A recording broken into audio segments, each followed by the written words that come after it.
Muito boa tarde, Santa Catarina, e está no ar a versão SC do Jogo Aberto, ao vivo para todo o território catarinense, nessa quinta-feira, dia 28 de julho. Seja muito bem-vindo, essa é a Casa do Futebol de Santa Catarina, e nós estaremos juntos até 1 da tarde com apenas um assunto: o nosso futebol, o futebol barriga verde. Esse é o nosso compromisso. E a gente começa o programa de hoje falando sobre os catarinenses que estiveram em campo, pelo menos de corpo presente, um deles, na Copa do Brasil.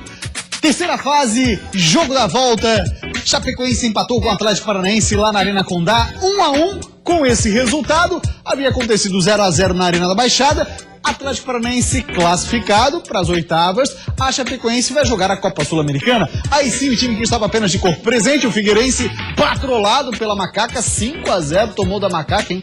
Meu Deus do céu. E o Figueirense também eliminado, a Ponte Preta segue na competição. Lembrando que assim como a Chapecoense, o Figueirense vai disputar a Copa Sul-Americana. Já já a gente mostra para vocês quem são os times que serão os adversários, tanto de Chapecoense como também de Figueira, nessa competição sul-americana. Começar mostrando então como é que foi a tragédia lá em Campinas, estádio Moisés Lucarelli. Minha sugestão: tire tudo que é assim, ó, tem menos de 18 anos, não fica na sala, tire as crianças da sala, por favor. Logo aos 3 minutos, Rainer ganhou na corrida pela esquerda, tirou Bruno Alves e cruzou. Thiago Galhardo, de primeira, fez 1-0 para a Ponte. Mais nervoso no jogo, o Figueira fez pênalti quando ele Carlos derrubou o Rainer. Os jogadores alvinegros disseram que foi fora da área, mas o juiz manteve a marcação. Roger bateu no canto e Thiago Rodrigues voou para defender. Só que 3 minutos depois, Reinaldo cobrou falta, Douglas Grolli desviou e Thiago Rodrigues aceitou. 2-0. No segundo tempo, o Figueira continuou dando espaço. Cleison cruzou e Thiago Galhardo tocou de cabeça para o fundo do gol. 3-0. Aí o Furacão entregou os pontos e a Macaca deitou e rolou. Roger ajeitou de peito e Matheus Jesus dominou para ampliar. 4-0 Ponte Preta. 2 minutos depois, o golpe de misericórdia. Matheus Jesus lançou Giva, que rolou para Roger, que fechou a conta. Fim de jogo, Ponte Preta classificada 5, Figueirense 0. Olha só, hoje eu quero ouvir muito torcida do Figueira, torcida da Chape. Então você de Chapecó, torcedor de Floripa aqui que torce pro Figueira, ou de todo o estado de Santa Catarina, torcedor de Chapecoense Figueirense, interajam conosco via WhatsApp 4891358063. Vamos dar uma olhadinha agora na Chapecoense, que começou a partida voando, né? Todo mundo imaginava, olha, desse jeito aí a Chape chega nas oitavas. Lê do engano. Noite histórica na Arena Condá. A Chapecoense buscava a classificação para as oitavas de final da Copa do Brasil. E em menos de 5 minutos, Lucas Gomes abriu o placar.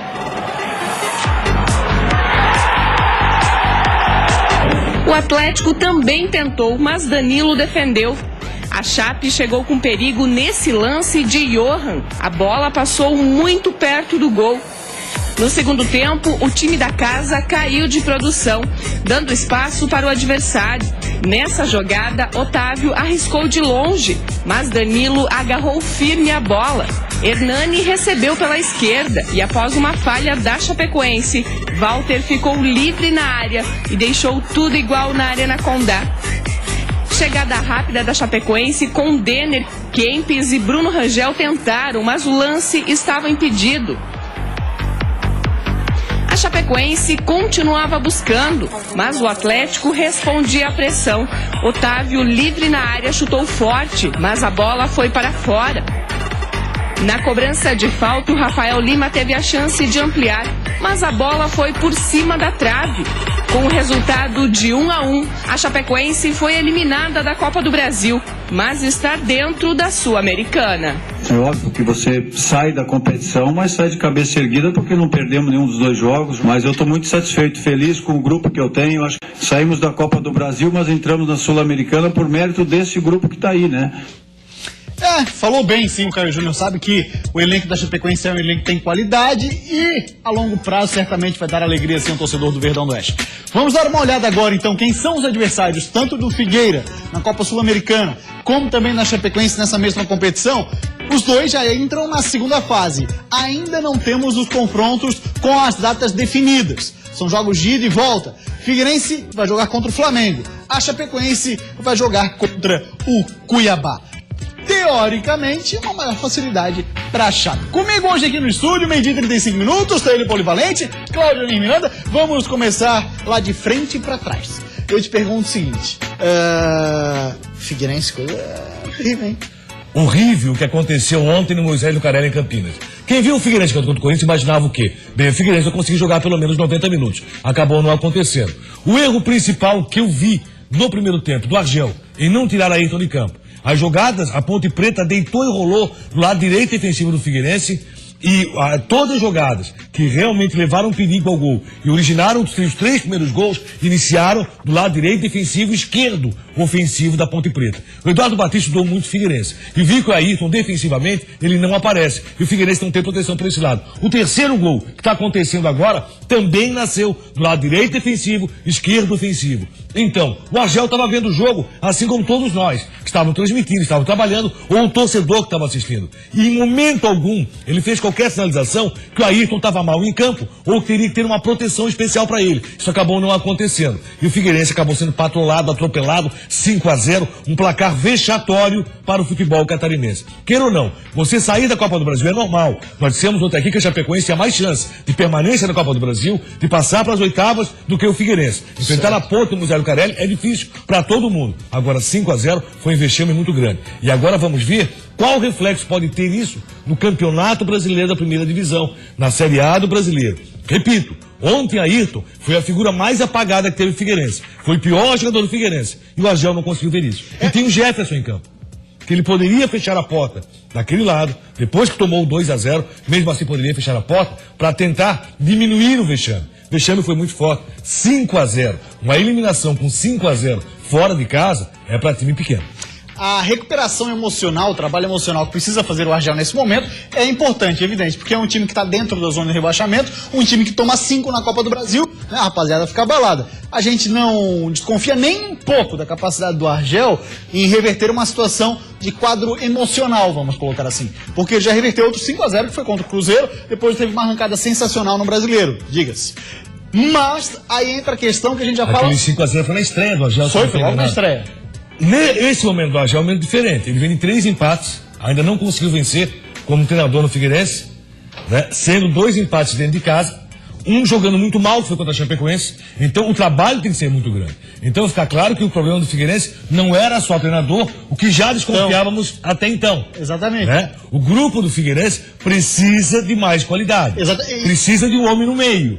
E precisa acertar essa questão lateral direita. Aí tem o lateral pela bola parada, aí tem o lateral porque chuta bem, tudo bem. Então faz uma proteção especial para esse lado. Porque todo mundo já sabe, Eduardo Batista viu muito bem que defensivamente o Figueirense sofreu demais. Mas aí que eu ia entrar a questão emocional, que a gente não duvida nem um pouco da capacidade do Argel nessa recuperação emocional. Já conseguiu numa outra oportunidade, tomando de 5 do Cruzeiro, recuperou emocionalmente, fez o time embalar no Campeonato Brasileiro. Tomar de 5, o cara, né, é igual o boxeador quando não cauteia de forma feia. Mas aí entra essa questão que você falou, do elenco do Figueirense estar-se em construção, né? É um elenco em formação.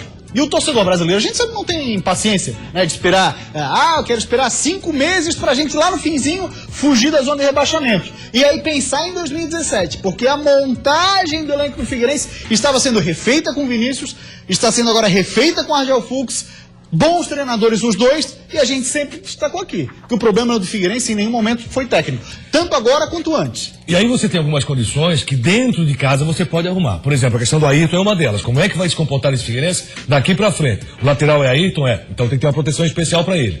Como é que vai se comportar o Figueirense com relação à zaga alvinegra? Marquinhos foi pro banco sem ter uma certeza do porquê ele estava no banco. Né? Por que o Erle ganhou a vaga? O Erle é tão melhor que o Marquinhos, e eu não vi. Pela história, eu vejo o Marquinhos com maior potencial. Esse lance aí, que a arbitragem realmente cometeu um erro, poderia ser pior para o Figueirense se o Thiago Rodrigues não tivesse pego o pênalti. Então não dá para jogar em cima da arbitragem toda a culpa. Embora no segundo gol também tivesse uma situação de impedimento, não do Douglas, mas do outro jogador que participou, então existe um impedimento no marcado. Só que com relação à arbitragem, não dá para você colocar qualquer culpa numa derrota de 5-0, pô.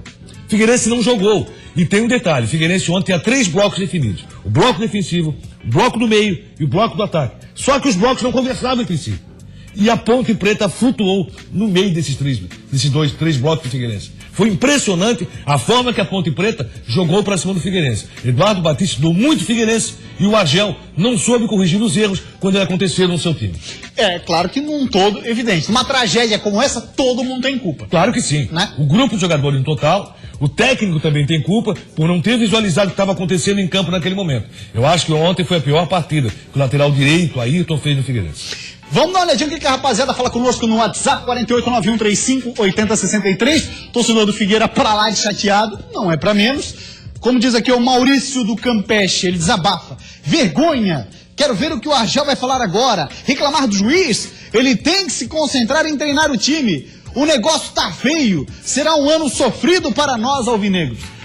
Boa análise, Maurício, concordo com você. E aquilo que a gente já fala aqui há algum tempo, Cláudio. O Figueirense, nessa Série A de Brasileirão, é pra fugir do rebaixamento. Vai ser essa briga. É aquela situação que foi colocada sempre aqui, mas diferente daquilo que vinha falando o seu presidente. Que o Figueirense tem time para figurar um pouco mais acima. Ainda não tem. Tomara que tenha no futuro. E vamos ver nesse sábado, 6h30 contra o Vitória, qual vai ser o procedimento do alvinegro. Tem que virar a página muito rapidamente, porque o Figueirense vive o Z4, uma situação muito incômoda e pode ficar pior do que está. Torcedor do Figueira que mora em Brusque, pena que não colocou o nome. Obrigado, Brusque, pela audiência. Sou torcedor do Figueira e acho que está na hora de fazer uma reformulação. Não sei o que você acha, Claudioni. Essa questão de reformulação são contratações que o Figueirense vai fazer. Nem tudo está errado. 5-0 também não é para fazer terra arrasada. Foi horrível, foi vexatório e isso está muito claro. Alguns jogadores podem ser muito bem aproveitados no Figueirense. Agora, tem que contratar, isso eu não tenho dúvida alguma. E dispensar também, né? Tem muita gente Figueirense fazendo número. As dispensas têm que acontecer. Alguns jogadores não aparecem. Eu vou dar um exemplo aqui. Se espera muito do Ortega. Porque o Ortega vai jogar, o Ortega é o cara, não sei quem foi que vendeu isso já também. jogou em seleção, até agora nada. Ele entrou ontem, foi uma figura mais nula em campo durante todo o tempo que esteve vestindo a camisa 10 de Figueirense. E a gente já falou aqui também, o Ortega é um cara que é lento, é um Ricardinho melhorado, né? O torcedor Figueirense pegava tanto pé do Ricardinho, é um jogador devagar. Se é melhorado, eu não sei. Eu não vi ele jogar, nem o que o Ricardinho jogou no Figueirense. É verdade. Obrigado, Polivalente. Lucas de Palhoça, o Figueira tem chance de reagir no Brasileiro depois dessa derrota de 5-0 para a Ponte? É difícil, hein, Polivalente? Essa é a nossa principal dúvida. Qual vai ser a reação do Figueirense? E quantos resultados vai influenciar no futuro alvinegro? Eu acho que agora o Figueirense tem que botar realmente a cabeça no lugar, botar os pés no chão e ir pro jogo com algumas alterações do seu treinador. Acho que vai mexer na zaga. Já afirmou que mexe na lateral esquerda, o Pará vem pro jogo. Pará foi bem contra o Corinthians, mas o Marquinhos Pedroso não foi o principal responsável. Se ontem tivesse assim, ó, quem foi o pior entre a direita e a esquerda, o lateral direito foi muito pior. Mora em Florianópolis, meu nome é Marcelo e torcedor do Figueirense. Ele diz assim, ó, isso é uma vergonha, o negócio tá feio pro Figueira. Torcedor do Figueirense, de fato, cabisbaixo hoje, hein, Polivalente? Rapaz, cabisbaixo é pouco pro que aconteceu ontem. Você viu o seu time ser atropelado numa Copa do Brasil, com chance de chegar umas oitavas de final. Perder é normal. Perder Moisés Lucarelli super normal. Perde por 3-1, perde por 2-1, tudo normal. Agora, tomar 5-0 é uma porrada muito grande. Boas análises aqui no WhatsApp, mas eu peço, coloque aí o seu nome e a sua cidade. Diz o torcedor do Figueira aqui, ó. Prezados comentaristas, até quando irão deixar o Marquinhos zagueiro no banco? O melhor zagueiro do estado, diz ele. Até quando o Figueira vai jogar sem um atleta ali no meio de campo que possa organizar o time? A equipe de hoje é de Série B, não anima o sócio torcedor. Prezado telespectador, acabamos de falar sobre isso. Por que o L conquistou a titularidade? Essa é uma dúvida que até agora ninguém conseguiu dizer o seguinte. Não, porque está jogando mais. O Marquinhos, no seu histórico, joga muito mais que o L. Foi o Nelson, depois ele mandou ali. O Nelson, sócio torcedor do Figueira, obrigado pela participação. Paulo de Tijucas, o Figueira vai se erguer de novo. Depois de uma pancada como essa, Polivalente, Figueirense precisa, ó, sacudir a poeira, meu irmão, e pensar só no Vitória agora. E tem que começar por um bom resultado sábado contra o Vitória. É jogo de confronto direto. Então é jogo para fazer história, conseguir um bom resultado. 1-0, vencer de qualquer maneira. Não tem nem que convencer, mas tem que vencer. Pro Marcelo, ele acha que o Figueira vai reagir no Brasileirão e diz que foi uma vergonha ontem. Obrigado, Marcelo. Obrigado pela sua participação. Muito bem, rapaziada. Olha só, vamos dar uma olhadinha no que disse o técnico Argel Fux sobre essa derrota para a equipe da Ponte Preta, ontem mesmo lá em Campinas. A sonora que foi, inclusive, a entrevista que foi cedida pelo repórter Fabiano Linhares, da rádio CBN Diário. Fala, Argel. E aí a gente fica sem saber explicar, porque você tem uma atitude do jogo lá contra o Corinthians, com 45 mil, no estádio do Corinthians, jogando daquela forma que jogamos. E hoje você vem aqui, né, e acaba não jogando. E o adversário também estava numa noite inspiradíssima, né? Qualquer bola que o adversário chutava acabou fazendo gol. E o nosso goleiro, particularmente, na minha visão, não teve culpa em nenhum dos gols, né? Pelo contrário, ainda pegou um pênalti, né? Então, são coisas que acontecem dentro do futebol. Só quem vive futebol há 25 anos, como eu vivo, sabe que o futebol é dessa forma. Exatamente, são episódios de futebol que aí vai caber ao Argel, e a gente sabe dessa capacidade dele, reerguer o time emocionalmente, mas passa pela questão técnica, Polivalente. E tática. Eu acho que ele tem que reconhecer que taticamente ele errou. Na postura do Figueirense dentro de campo, na forma que o Figueirense atuou, pela exploração que a Ponte Preta fez em cima do seu lateral direito, nos 3 primeiros gols. 3-0, todos eles com jogada pela esquerda. Aí tem assim, não, mas um foi de falta. Mas olha onde foi a falta.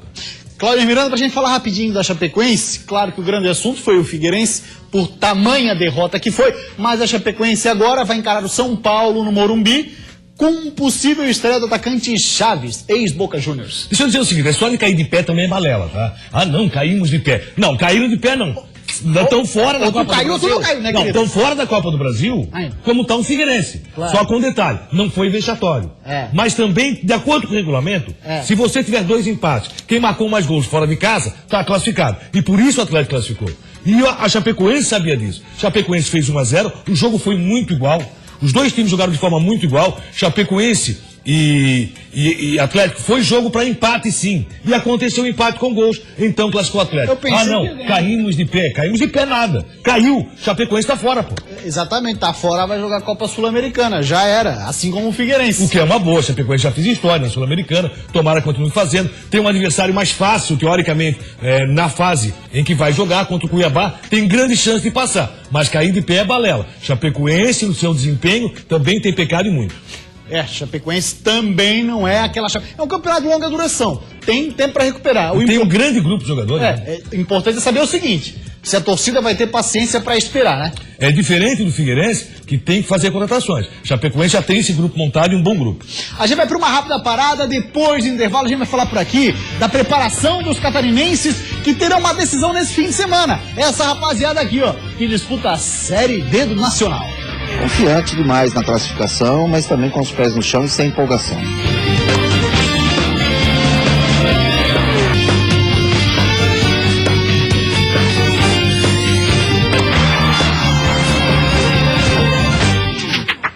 Voltamos com o Jogo Aberto SC e agora para falar dos catarinenses que disputam a Série D. Ambos terão uma decisão nesse fim. Alain Resine, Rádio Cidade M. Boa tarde, Alain. Boa tarde, Gustavo. Boa tarde, amigo ligado no Jogo Aberto SC, o Brusque Futebol Clube, que já pegou a estrada em direção a Sorocaba para o confronto, que a gente pode chamar de confronto do ano, né? O time precisa de um empate com gols ou então da vitória para sair de Sorocaba com a vaga garantida às 8ª de final da Série D do Campeonato Brasileiro. E o trabalho foi forte, inclusive com as cobranças de pênaltis. O time treinou cobrança de pênaltis e vai esperançoso de que volta do interior paulista com a vaga na sequência do mata-mata aí da Série D do Campeonato Brasileiro. O Brusque quer seguir vivo no sonho da Série C do Brasileirão de 2017. Da Rádio Cidade de Brusque, o repórter Alain Resine com as últimas do Brusque Futebol Clube. Grande abraço, Gustavo, e amigo ligado no Jogo Aberto SC. Grande abraço também para você, Alain Resine, parceiraço do Jogo Aberto SC. Falar agora do Inter de Lages, porque lá na Serra vai falar de Oba-Oba, vai falar de Oba-Oba para o Vaguinho Dias, vai. Ele não quer saber disso, não. Uma vitória dramática, com golaço aos 48 do segundo tempo, marcado por Marcelinho Paraíba. Assim, o Inter conquistou uma grande vantagem para o jogo da volta, que acontece nesse domingo, às 11 da manhã, no Tio Vida. Mesmo se perder por 1-0, o Inter vai estar classificado para as 8ª de final da Série D. Em caso de vitória do Caxias por 2-1, o jogo vai para os pênaltis. A vantagem é boa, mas o comandante colorado quer o Leão Baio com os pés no chão. Confiante demais na classificação, mas também com os pés no chão e sem empolgação. Todos aqui são conscientes que o jogo vai ser muito difícil. Não tem oba-oba, não tem já ganhou. Precisamos realmente mostrar uma qualidade, jogar com seriedade e junto com o torcedor para que a gente conquiste a classificação. Vaguinho Dias, Polivalente, fez aquilo que você disse aqui na semana passada, da questão de saber fazer bem os primeiros 90 minutos. fez e está praticamente classificado. Acho que o Inter passa para a próxima fase, o que é excepcional para o futebol catarinense. Vou dar uma olhadinha no nosso WhatsApp, galera que interage conosco, 4891358063. Polivalente, o que aconteceu com o Figueira? Mas ele tá falando do Brusque também, né? Desse jeito vai pra Série B. O Bruscão rumo à Série C, diz ele.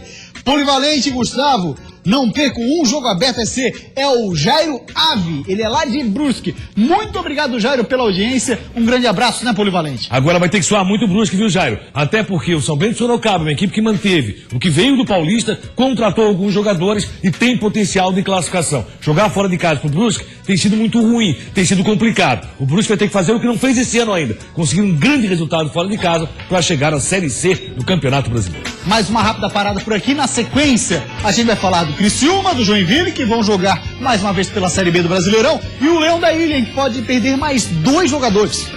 O último jogo mostrou a garra e a superação do Tigre. 3-2 sobre o Paraná. Foi uma vitória que depois até parabenizei a todos, porque ninguém desistiu dos jogadores. Mérito dele, vai chegar longe. Ainda tem muita coisa para aprender, lógico, porque é um menino. Até a partida de sábado contra o Oeste, o Jack vai totalizar 11 dias sem jogar, só treinando. Isso é Jogo Aberto SC. Das ist öffentliches Fernsehen in Santa Catarina. Prost!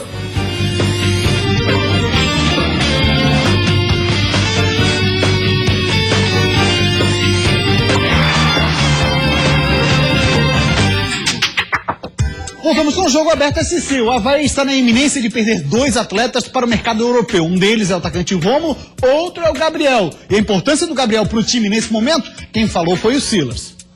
A vitória contra o Londrina ainda estava sendo comemorada quando o técnico Silas foi questionado sobre um assunto que dá pesadelos a ele: a saída iminente do zagueiro Gabriel, que está sendo negociado com um clube alemão. Sem falar muito sobre a saída do jogador, Silas fez questão de elogiar ele. O Gabriel, apesar da pouca idade, é um menino muito maduro, muito maduro. Quando ele fala que dá pra ir, é porque dá pra ir. Eu falei: Gabriel, você não tá sentindo nada? Ele falou: nada, professor.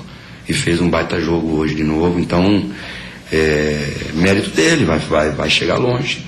Ainda tem muita coisa para aprender, lógico, porque é um menino. Mas nem só de despedidas vive o Avaí. O golaço do Diego Jardel no jogo contra o Londrina também foi assunto na coletiva de imprensa. E segundo Silas, ele mesmo orientou o camisa 10 a chutar mais pro gol. Próxima bola que você pegar hoje na diagonal, vai para dentro do gol, ou vai para a tabela com o Lucas, vai para a tabela com o Willian, ou vai você mesmo. Ele já tinha chutado uma no primeiro tempo, que desviou no jogador e foi para escanteio, e essa aqui foi uma jogada de inteligência que ele entrou e bateu, foi feliz, acabou fazendo gol. E no Criciúma, Elvis vive e estará mais vivo do que nunca lá em São Januário. O último jogo mostrou a garra e a superação do Tigre. 3-2 sobre o Paraná, virado nos últimos minutos. Suspenso, Elvis não estava em campo, mas foi o primeiro a parabenizar a equipe. Foi uma vitória que depois até parabenizei a todos, porque ninguém desistiu dos jogadores. A gente sabia da dificuldade que encontrou, sair perdendo de 2-0, o Paraná teve oportunidades, mas mesmo assim ninguém baixou a cabeça, todo mundo começou a correr e tal, mais ainda, né? Agora ele está de volta para o jogo contra o Vasco. Como jogou no Botafogo no ano passado, o meia do Tigre conhece bem o futebol carioca e o adversário que tem pela frente. E Elvis está acreditando. Dá sim para vencer o líder. Time muito arrumado, tem uma bola parada muito boa, tanto do Nenê quanto do Rodrigo. E que eu conheço bem o Marcelo Matos, né, que estava comigo no Botafogo, que é um grande jogador. E o que eu já passei para ele algumas coisas e tal, que fica entre a gente, né, mas assim, a gente tem que ter muita posse de bola lá se quiser ganhar o jogo. E no Jack, hein? Você sabe quem é um dos atletas preferidos do Lisca? Ele está com moral. Vindo do Juventude, Bruno Ribeiro tem apenas 2 partidas pelo Jack e foi um pedido do técnico Lisca. Dentro de campo, está correspondendo. Na derrota para o Bragantino, foi um dos únicos que fez uma boa partida pelo Joinville. Na vitória contra o Goiás, foi um dos melhores em campo. Deu 30 passes e errou apenas 1. Agora, o objetivo é não se empolgar para manter a concentração e o alto nível. O pensamento é esse, seguir em partidas de alto nível, ajudar o Joinville. A gente sabe que vai ter partidas que a gente não vai conseguir ter o mesmo desempenho, mas quanto máximo de partidas a gente manter esse nível, esse é o objetivo sim. Até a partida de sábado contra o Oeste, o Jack vai totalizar 11 dias sem jogar, só treinando.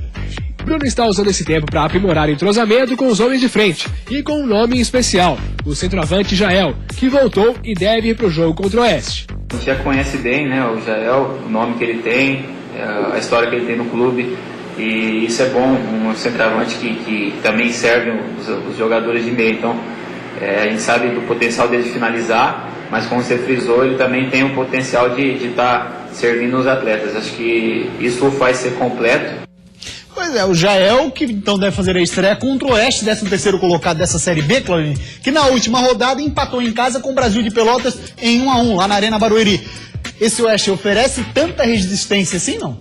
É um bom time, já falamos sobre isso. É um time muito bem orientado, bem treinado. Faz umas loucuras, né? Mas é jogo, claro, faz aquelas loucuras. É jogo pro Joinville vencer, até porque joga dentro de casa. Eu acho que é uma rodada muito boa do futebol catarinense. O Avaí tem um grande aproveitamento em casa, mas peca demais fora, vai ter que buscar pontos contra o Brasil de Pelotas. Sim. E isso é inegável. Enquanto isso, o Joinville, nesse trabalho de recuperação, tem como vencer o Oeste. E tô acreditando demais no crime do Criciúma contra o Vasco da Gama, mesmo em São Januário. Eu também acho, porque tem aquela motivação a mais você jogar contra o líder. O Vasco, o Nenê ainda é dúvida, viu? Não tá confirmado se ele vai ou não pro jogo. Tomara que não venha pro jogo. Exatamente, que é um reforço e tanto pro Vasco, no caso. É hoje um dos principais candidatos de futebol brasileiro. Você encontra poucos jogadores atuando como Nenê na primeira divisão do futebol brasileiro. A gente deve ter no ataque do Vasco o Jorge Henrique, Thales e o Anderson. Eu te pergunto ainda assim, ó, o Criciúma, numa vitória sobre o Vasco, já dá pra colocar o time como um dos principais a chegar à Série A do Brasileirão, ou o Criciúma ainda precisa provar um pouco mais? Não, do futebol catarinense é o principal clube com chance de chegar à primeira divisão do futebol brasileiro. Agora tem uma situação. O Criciúma pecou demais em casa. Não fosse pecados em casa, o Criciúma estaria bem melhor. Mas também tem que fazer mais fora de casa. Esse jogo contra o Vasco, na virada justamente, ó, vai virar a tabela, vamos pro retorno da competição. Esse jogo é muito importante. Se não vencer, pelo menos um empate, já é um bom resultado para o Tigre. Acredito que o Tigre vai ficar até o final brigando para subir para a primeira divisão e tem grandes chances para isso. E as eminentes saídas aí, tanto do Gabriel quanto do Romo, uma pena, hein?